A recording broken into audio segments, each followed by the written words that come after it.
김광균의 남촌.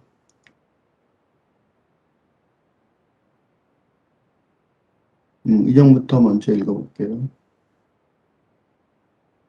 이게 반성없이 한국시의 전통이 돼버렸고 등단 신사와 문학상을 선별하는 기준이 돼버렸다. 이 가운데 1930년대 한국 시단에 보다 큰 영향을 미친 것은 영미 계열의 신고전주의적인 성향의 모더니즘, 그 가운데서도 특히 이미지즘이었다.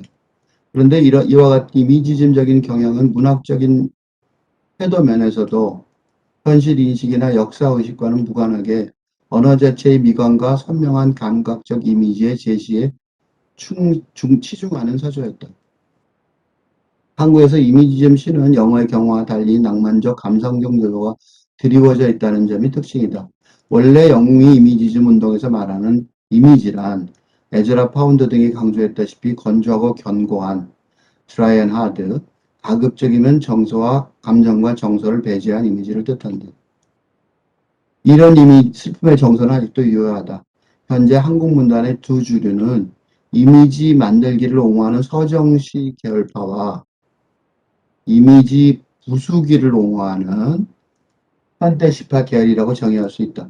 이런 상황은 김강균이 직면했던 문제가 아직까지 해결되지 못했음을 입증한다.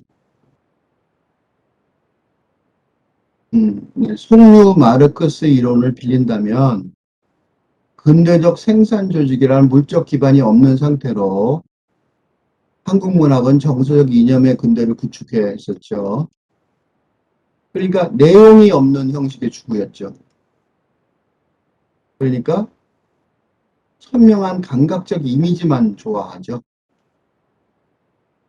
그러니까 이미지 운동에서 나왔던 영미 이미지 운동에 나왔던 그게 사실은 타락한 낭만적 전통에 대한 해체의 시작이었어요. 이게 서구의 이론이에요. 그러니까 이게 이미지 운동이 그 낭만주의를 지지하고 감상적인 그런 사상을 지지하는 게 아니라 그런 낭만적 전통이 타락해 보여서 센치해져 버렸다. 그래서 그런 정서들이 너무나 감정과 정서들이 너무나 칙칙해졌다. 그러니까 드라이하게 만들자. 그런 칙칙함을 빼야 된다. 벗어나야 된다. 그게 이미지즘 운동이었는데 한국에서는 감상적인 시, 그러니까 가장 피 흘려든 센치멘탈한 시들로 만들어졌어요. 남초원의 시를 읽어보면 저녁바람이 고요한 방울을 흔들며 지나간 뒤 돌담이의 밭꽃 속엔 죽은 누나의 하얀 얼굴이 피어있고 저녁마다 어두운 램프를 처마 끝에 내어 걸고 나는 굵은 삼배 옷을 입고 누워있었다. 하얀 얼굴이 기의가 되죠. 이게 뜻이죠. 그리고 이미지는 돌담 위에 밭꽃이죠. 밭꽃의 이미지가 성공적이죠. 이미지즘은 이미지즘 만들기의 과정이 아니라 이미지, 그 뒤에는 이야기. 그러니까 근대의 이데올로기에 대한 강력한 비판이라는 내막.